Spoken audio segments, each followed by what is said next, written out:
بیٹھے اور وہاں لوگ اکثر ننگے ہوتے تھے، سطر کا پورا اہتمام نہیں ہوتا تھا، اسی لیے حضرت عائشہ صدیقہ رضی اللہ تعالیٰ نے فرمایا کہ مرنا تو بہتر ہے، کیا مرنا تو بہتر لیکن حمام میں جانا بہتر نہیں۔ وہاں یہ کیوں فرمایا مرنا تو بہتر ہے؟ ورنہ اس حمام میں تو خواتین بھی آ سکتی ہیں، مثلا آپ نے وہ نماز پڑھنا چاہیں، مثال کے طور پر کسی سفر میں آپ جا رہے ہیں، میاں بیوی ساتھ ہیں، تو وہ گرمی کرنا چاہے گرمی بھی کر سکتی ہے، بیٹھنا چاہے بیٹھ بھی سکتی ہے، اور مسجد میں بھی نماز پڑھ سکتی ہے، کوئی یہ بھی اتنا کوئی وہ نہیں ہے۔ ہماری خواتین تو ڈرتی ہیں بیچاری مسجد میں آنے سے، ایک تو ہے کہ ان کو دعوت دی جائے آ جاؤ جماعت کر لو، اس کی تو اجازت نہیں ہے، وہ اپنے گھروں میں پڑھ لیں، لیکن سفر میں ہیں آپ، سری نگر گئے ہیں آپ، اسلام آباد گئے ہیں، کہیں گئے ہیں، نماز کا وقت آیا ہے تو اس میں جو ہے وہ کہتے بقت پڑھ نماز میں، آپ تو مسجد میں داخل ہوئے، ایسا لگتا ہے جیسے نعوذ باللہ من ذالک کوئی بڑا گناہ کبیرہ کیا ہے۔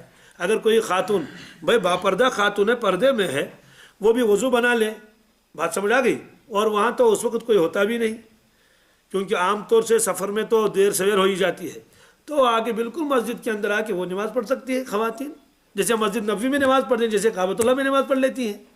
تو خلاصہ یہ ہے کہ حمام اگرچہ خارج مسجد ہے، مسجد سے الگ ہے، تو لیکن نماز اس میں آ جائے گی، اور جنبی وہاں بے وضو بے غسل رہ سکتا ہے۔ اب رہا مسئلہ بے وضو ہونے کا، کس کا؟ بے وضو مسجد میں آ سکتا ہے یا نہیں آ سکتا ہے؟ دیکھو بے غسل کی تو پابندی لگا دی گئی، بے وضو مسجد میں آ سکتا ہے، لیکن پھر تو سارے کے سارے بے وضو آ جائیں گے، اور یہ اللہ کا پاک گھر ہے کہ نہیں؟ ظاہر سی بات ہے، حکم تو یہی ہے کہ بھائی بے وضو مسجد میں نہیں آنا چاہیے، اچھا نہیں ہے، کیا اچھا نہیں۔ ہاں اسی طرح سے مثلا بے وضو آدمی کو مسجد میں آنے کی دشواری وہ ضرورت پیش آ گئی، کیسے؟ مسجد کا منتظم ہے، حمامی ہے، کھڑکیاں ساری بند کرنی ہیں، کھلی رہ گئی ہیں، پنکھے کھلے رہ گئے ہیں، لائٹ بند کرنی ہے، اب وہ بے وضو ہے، تو اس کام کے لیے مسجد کے اندر داخل ہو جائے اور جلدی سے اپنے سب کھڑکیاں بند کر لے اور لائٹیں بند کر لے، اتنی کی تو اجازت ہے، وہ نکل گیا باہر، کیونکہ وہ بے غسل نہیں ہے۔ لیکن مستقل آ کے بیٹھے کہ میں مسجد میں بیان ہو رہا ہے، تعلیم ہو رہی ہے، میں بے وضو آ کے بیٹھ جاؤں گا، اس کی اجازت نہیں ہے۔ جیسے تبلیغ والے ہیں نا، چونکہ 24 گھنٹے ان کو کہاں رہنا پڑتا ہے، ان کے لیے یہ ہے کہ وہ وضو کر کے آ جائیں پھر مسجد میں بیٹھیں۔ لیکن اگر کوئی ایسا ہے اس کا وضو ہی نہیں ٹھہرتا بیچارے کا، ہر 5 منٹ کے بعد وضو ٹوٹ جاتا ہے، ہر 5 منٹ کے بعد وضو ٹوٹ جاتا ہے، تو وہ تعلیم میں بیٹھے گا کیسے؟ تو معذور ہے وہ، اس کی اجازت ہے، اس کی کہ ٹھیک ہے آپ نے وضو بنا لیا، آ کے آپ بیٹھ مسجد میں آپ بیٹھ سکتے ہیں، اگر کسی اعتبار سے اس کا وضو ٹوٹ گیا تو بہرحال یہ ہے کہ جنبی کسی بھی حالت میں مسجد میں داخل نہیں ہو سکتا۔ اور اسی طرح سے وہ خواتین جن کو شرعی تکلیف ہو، ایسے ہی کعبۃ اللہ کے اندر ہے، حج کو گئی ہیں خواتین، عمرہ کرنے کے لیے گئی ہیں، اب طواف تو نہیں کر سکتی، مسجد حرام کے اندر بھی داخل نہیں ہو سکتی، لیکن جو باہر والا ایریا ہے، صحن ہے، اس میں جانے میں کوئی ممانعت، اگرچہ وہ مسجد ہی کے ساتھ جڑا ہوا ہے، صحن ہے، لیکن مسجد کے حدود سے وہ باہر ہے۔ ایسے روضہ پاک کو دیکھ سکتے ہیں، وہاں صحن باہر بہت وسیع ہے، لیکن وہ مسجد سے خارج ہے، کیا ہے جی؟ خارجی مسجد ہے، تو وہاں بے غسل ہو کوئی، وہ اس حالت میں ہو کوئی خواتین، وہ دیکھنا چاہے دیکھ سکتی ہیں، چونکہ حدود مسجد کے نہیں ہیں۔ البتہ جہاں سے مسجد کے حدود شروع ہوتے ہیں وہاں وہ اندر داخل نہیں ہو سکتا ہے۔ تو بہرحال یہ آیا، آپ نے فرمایا کہ اپنے گھروں کے دروازوں کو دوسری طرف کر لو، کیونکہ اجازت نہیں ہے کہ بے غسل آدمی اور جو عذر میں ہو خواتین وہ نہیں آ سکتی ہیں مسجد میں، یہ روایت ہو گئی۔ دوسری روایت ہے، وعن علی رضی اللہ تعالیٰ عنہ قال قال رسول اللہ صلی اللہ تعالیٰ علیہ وسلم لا تدخل الملائکۃ بیتا فیہ صورۃ ولا کلب ولا جنب، رواہ ابو داؤد والنسائی۔ یہ روایت بھی بہت اہم ہے، روایتیں تو ساری ہی اہم ہیں۔ کیا؟ حضرت علی رضی اللہ تعالیٰ عنہ فرماتے ہیں رسول اللہ صلی اللہ علیہ وسلم نے فرمایا کہ لا تدخل الملائکۃ بیتا فیہ صورۃ ولا کلب ولا جنب، رحمت کے فرشتے اس گھر میں داخل نہیں ہوتے ہیں، کس گھر میں؟ جس میں تصویر لٹکی ہوئی ہو، کیا ہو؟ تصویر لڑکی، اور جس میں کتا ہو اور جس میں کوئی جنبی ہو، گویا رحمت کے فرشتے نہیں جاتے ہیں، باقی فرشتے جو جائیں گے رحمت کے فرشتے۔ ایک تو وہ گھر جس میں تصویر ہو. تصویر سے کیا تصویر مراد ہے؟ کون سی تصویر مراد ہے؟ تصویر سے مراد ہے ذی روح تصویر، جاندار تصویر. جیسے آج نے کبوتر کی تصویر لٹکا رکھی ہے، ادھر شیر بنا ہوا ہے، ادھر آپ کی اپنی تصویر لٹکی ہوئی ہے. تو یہ تصویریں جس گھر میں ہوں رحمت کے فرشتے وہاں داخل نہیں ہوتے ہیں. لیکن اگر بے جان ہے، مثلا کوئی عمارت ہے، مسجد پاک کا فوٹو ہے، خانہ کعبہ ہے، مسجد نبوی کی تصویر ہے، اور اسی طرح سے اور کیلنڈر پر کوئی مسجد بنی ہوئی ہے، یا اسی طرح سے کوئی گرینری سینری ہے، کوئی درخت ہے، کوئی آبشار ہے، تو یہ فوٹو اگر لگے ہوئے ہیں تو وہ اس ممانعت میں داخل نہیں ہے. یا وہ ہے جو صورت ہو یعنی جاندار، اس میں فرشتے داخل نہیں ہوتے ہیں. کیوں داخل نہیں ہوتے ہیں واللہ عالم. ممانعت ہے. اللہ کے نبی صلی اللہ علیہ وسلم نے فرمایا ان تصویروں کو لٹکا کے نہیں رکھنا چاہیے، تصویریں رکھنی نہیں چاہیے. آپ نے یہ فرمایا. وہ تصویر چاہے کاغذ پر بنی ہوئی ہو یا وہ مجسمہ ہو، تو دونوں کا ایک ہی حکم ہے. اس میں ہم لوگ کی بہت بے احتیاطی ہے. جس گھر میں دیکھیں گے تو وہ شو الماری بنی ہوئی ہوتی ہے، 8-10 تصویریں تو اس میں ہوتی ہیں، بچوں کی تصویریں اور نقلی تصویریں اور کیا کیا. ہاں بعض مرتبہ وہ ایک چھوٹی بچی اور چھوٹا سا بچہ وہ قرآن پاک پڑھ رہا ہے دکھائی دیا جاتا ہے. تو چاہے کوئی بھی ہو بہرحال ممانعت ہے، نہیں رکھ سکتے. بعض اگر نقلی براق ہے، کیا ہے نقلی براق ہے، وہ براق دیکھا تھا کس نے؟ اگر اصلی براق کی بھی تصویر ہوتی تب بھی ممانعت ہے، اس لیے کہ تو جاندار ہے. بعض اگر دلدل کا وہ فوٹو لگا ہوا ہے، یہ سب ممانعت ہیں. تو وہاں فرشتے رحمت کے داخل نہیں ہوتے ہیں. گھروں میں ان چیزوں کو نہیں رکھنا چاہیے. تو بہرحال یہ تفصیل اس کے آگے بھی آئے گی. اس میں یہ ہے کہ جو مجسمے ہیں، جو چیزیں ہیں، ان کو رکھ سکتے نہیں رکھ سکتے. تو اس میں بعض علماء جو ہیں وہ اجازت دیتے تھے، جیسے گڑیا وغیرہ کہ بھائی گڑیا رکھتے تھے. حضرت عائشہ صدیقہ رضی اللہ تعالیٰ عنہ کی یہاں گڑیا تھی. اس کا جواب دیتے ہیں تو وہ تو صرف ایک کپڑا تھا اس طرح کا، اور اس کو لپیٹا ہوا تھا، تو اس میں ادھر سے ادھر تاگا بندھا ہوا تھا. نہ اس میں آنکھ تھی، نہ اس میں کان تھے، اور نہ اس میں دوسرے اعضا تھے. لیکن آج کل کی گڑیا جو ہے نا، آپ دیکھ لیجئے، وہ تو بولتی بھی ہے، وہ تو یوں بھی کرتی ہے آنکھوں کو، ہے نا. اس کے تو باقاعدہ لپسٹک بھی لگا ہوا ہے، اور سنہرے بال بھی لگے ہوئے اس کے، اور باقاعدہ اس کو جوتا بھی پہنا ہوا ہے، اور اس کے لباس بھی پہنا ہوا ہے. تو اسی لیے بعض حضرات نے اس کو بھی صورت کے حکم میں داخل کر لیا. فرمایا اس کی بھی ممانعت ہے، کیونکہ یہ بالکل انسان کے ساتھ کیا ہے، ملتی جلتی شکل ہے. ایسے ہی کہیں کبوتر کی شکل ہے، کہیں اونٹ کی شکل ہے، کہیں اس کی وہ جو حدیثوں میں آتا ہے گڑیا، تو اس کی گڑیا کی یہی کہ وہ ایک کپڑا تھا، تو اس میں کوئی اس کے اعضا نمایاں نہیں تھے. تو اس لیے خاص طور سے بر صغیر کے علماء اس پر بھی پابندی لگاتے ہیں. ایک مرتبہ وہاں لکھنؤ میں ایک سیمینار ہوا تھا کہ مصر کے علماء بھی اس میں آئے تھے، پورے دنیا کے. وہ کہتے تھے کہ حدیث پاک میں جو ممانعت ہے فوٹو کی، وہ تو تمثال ہے. تمثال کے معنی مجسمہ، اسٹیچو. تو یہ تصویر جو ہے یہ اس میں داخل نہیں ہے. اس پر بحث تھی، سیمینار تھا، سارے لوگ اپنے مقالے لکھ کر لائے تھے. ہمارے ایک استاد بھی اس میں تھے.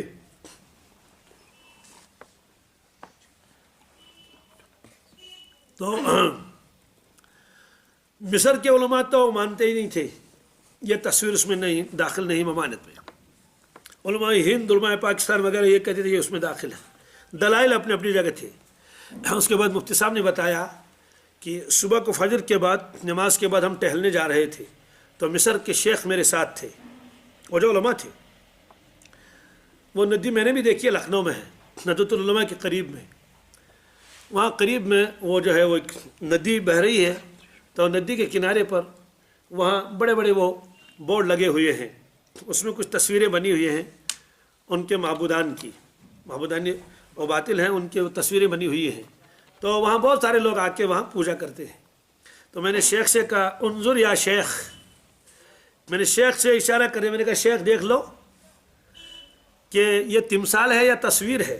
ام حاجی صورت ام تمثال. شیخ نے یہ دیکھا، حیران ہو گیا. تو مفتی صاحب نے بتا دیا. اپنا سر پکڑ کے بیٹھ گیا شیخ مصر کا. کہنے لگا کہ ہم کو تو اس عالم کی تو خبر ہی نہیں.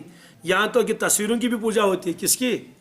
یہاں تو کاغذ کے اوپر کچھ بنا ہوا تو اس کی بھی پوجا ہوتی ہے. تو اس نے فوراً کہہ دیا، جب واپس آ گیا اس نے کہا علماء ہند کا جو فتویٰ ہے یہی صحیح ہے، یہی صحیح ہے۔ انہوں نے کہا ہم تو مصر کے رہنے والے ہیں، ہمیں تو یہ بھی معلوم بھی نہیں کہ کاغذ کی بھی پوجا ہو رہی ہے۔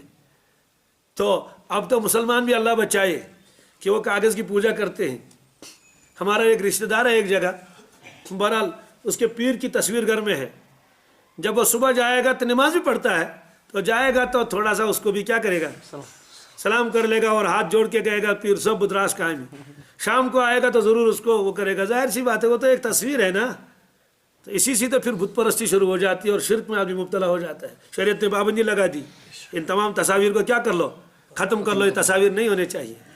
تو یہ تو مسلمانوں کا حال ہے۔ اور آپ نے دیکھا ہوگا سکھوں کے یہاں جو گاڑیاں جو ڈرائیور اکثر چلتے ہیں ان کی گاڑی میں چڑھ کے دیکھو تو تصویر تو ہے نا، صبح اٹھیں گے اور اپنا وہ اس میں پوجا پاٹ کر لیں گے اور کچھ اگربتی وغیرہ بھی جلا لیں گے۔ اس لیے بہرحال فرمایا گیا کہ زیرو کی تصویر جس گھر میں ہو رحمت کے فرشتے وہاں داخل نہیں ہوتے ہیں۔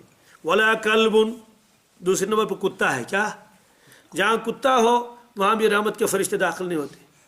سوال ہے کہ یہ کون سا کتا مراد ہے؟ ایک تو یہ کتے جو آوارہ کتے ہیں، سول ہزم سول ہون نچن اوڑی اوڑ، ہاں یہ تو ہے ہی نہیں، اس کا تو کوئی مالک نہیں ہے۔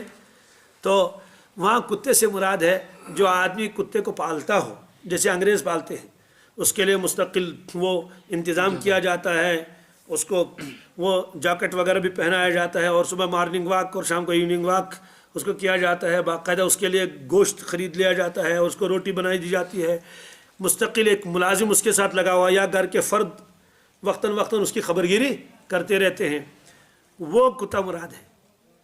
اس کتے کو پالنے کی ممانعت ہے کہ ایسے کتے کو گھر میں مت رکھو۔ کیوں؟ انسان اشرف المخلوقات ہے۔ ارے اگر پالنا ہے تو بھیڑ پال لو، بکری پال لو، گائے پال لو، کم از کم دودھ بھی حاصل کر لو۔ کتے سے کیا حاصل ہو جائے گا؟ ظاہر سی بات ہے کتیا کا دودھ تو نہیں پی سکتا، کتے کا گوشت نہیں کھا سکتا، وہ نجس ہے، وہ ناپاک ہے، تو پابندی لگا دی گئی۔ بعض لوگ کہتے ہیں کہ ہے ہونس گژھِ نہٕ بتائی تراؤن تیل، کیا حدیث پاک میں ہون مرچ چھون کی حدیث میں ہے کہ کتے کو پالنا ممنوع ہے، اس لیے اس کو روٹی کا ٹکڑا بھی مت ڈال دو۔ اس کا مفہوم الگ ہے، اس کا مفہوم الگ ہے۔ کتے کو روٹی کا ٹکڑا ڈالنا ممنوع نہیں ہے۔ آپ کے صحن میں کتے ہیں، آ رہے ہیں جا رہے ہیں، آپ دسترخوان جھاڑ لیجئے، آپ ان کے لیے کچھ روٹی وغیرہ کا ٹکڑا رکھ دیجئے، ڈال دیجئے، ثواب ملے گا۔ حدیث پاک میں ہے ایک خاتون تھی گنہگار، اس نے کتے کو پانی پلایا، کیا کتے کو پانی پلایا۔ اللہ کے نبی صلی اللہ علیہ وسلم فرمایا اللہ تعالیٰ نے اس خاتون کی مغفرت کر دی، میں نے اس کو جنت میں دیکھا۔ یہ رسول اللہ صلی اللہ علیہ وسلم نے فرمایا۔ یہ روایت تو بخاری شریف میں بھی ہے اور دوسری کتابوں میں بھی ہے۔ تو معلوم ہے کہ کتے کو کھانا ڈالنا یہ الگ مسئلہ ہے اور پالنا الگ مسئلہ۔ تو یہ جو ہم کتے ہمارے آنگن میں ہوتے ہیں اس کو کون پالتا ہے؟ مرے تو کون پوچھنے جائے گا؟ کچھ بھی نہیں۔ تو اس لیے کتے کو کھانا ڈالنا، روٹی کا ٹکڑا ڈالنا، اس کی اجازت ہے، ثواب ملے گا۔ اور یہ بھی تو مخلوق ہے، یہ کہاں جائیں گے؟ تو پیچھے بھوکے مریں گے۔ لیکن مستقل اس کو کیا کرنا ہے؟ اس کو پالنا، جیسے ہم بھیڑ بکریاں پالتے ہیں کہ بیمار ہو جائے تو پھر اس کے لیے ویٹرنری کے پاس جا کر وہاں سے انجیکٹ وہ لائے، اس کی ممانعت ہے۔ فرمایا کہ جس گھر کے اندر یہ کتا ہو تو وہاں رحمت کے فرشتے داخل نہیں ہوتے۔ سوال ہے کہ جو بکروال ہوتے ہیں ان کے پاس بھی کتے رہتے ہیں۔ کوئی آدمی بستی سے دور باغ میں اس نے مکان بنایا ہے، وہاں رات کو ڈر لگتا ہے، یا اور حفاظت کے لیے کسی نے کتا رکھا ہے، اس کی اجازت ہے، اس کی ہاں، لیکن اس کو بھی باہر ہی رکھے۔ کتا ہے تو باہر ہے، اسی طرح سے باغ میں کتا ہے تو اس کی اجازت ہے، چونکہ وہ اس وقت ضرورت ہے، ضرورت کے وقت ہاں وہ بھی رکھ سکتا ہے۔ جو گاؤں سے باہر بستی سے دور رہتا ہو اور رات کو ڈر ہو کہ ڈاکو آ جائیں گے، چور آ جائیں گے، ویسے ہی ڈر لگتا رہتا ہے، وہ اگر کتا رکھے گا تو اس کی اجازت ہے، وہ اس کا ایک مقصد ہے، اس کا ایک۔ لیکن اپنے گھر کے اندر رکھے کتا بلا ضرورت، کوئی مقصد ہی نہیں، وہ اس ممانعت میں داخل ہے۔ پھر جو کتے کے ساتھ رہتا ہے نا تو کتا چاٹتا بھی ہے، اور کتے کے پلوں کو اب تو باقاعدہ جو ہے وہ گود میں بھی لیا جاتا ہے، اور ان کی تصویریں تو بہرحال ہر گھر میں ہیں۔ ہمارے ایک صاحب ہیں بہت عجیب غریب باتیں کر لیتے ہیں۔ اس نے ایک مرتبہ کہا، ایک گھر میں گیا، بالکل سیدھا سادہ آدمی ہے، الماری کی طرف دیکھا یوں تتہ ٲسۍ یِم ہوٗنۍ تِم حظ بنٲیِتھ اَتھ پٮ۪ٹھ۔ دوٚپُن نۄمن ہونٮ۪ن ٲسۍ نہٕ أسۍ دِوان سُربَنٮ۪ن پٮ۪ٹھ تہِ بیٚہنہٕ، وٕچھ یِم کوٚت چھِ کھٲڑمٕتۍ۔ سٲنۍ پرٛٲنۍ ٲسۍ یِمن کیٛاہ کران، سُربَنیو پٮ۪ٹھ تہِ ٲسۍ کران دٕرٕ، تُہۍ چھُکھ نا وٕچھان یِم کوٚت چھِ کھٲڑمٕتۍ۔ یہ ہے تو بہرحال دو چیزیں ہو گئی. تیسرا ٹکڑا ہے ولا جنبن، جو آدمی بے غسل ہو. کیا ہو؟ بے غسل. تو اس گھر میں بھی فرشتے داخل نہیں ہوتے ہیں. سوال بے غسل ہونے سے کیا مراد ہے؟ مراد ہے جو اس کا عادی ہو اور وہ غسل کرنے میں تاخیر کرتا ہو، پھر نماز بھی قضا کرتا ہو. نماز بھی اتفاقاً غسل میں دیر ہو جائے وہ اس ممانعت میں داخل نہیں ہے. ظاہر سی بات ہے غسل کرنے میں تو دیر ہو ہی جائے گی، لیکن فجر کی نماز جماعت سے نہ چھوٹے اور قضا میں نہ ہو جائے. یہ روایت آئی. آگے اور بھی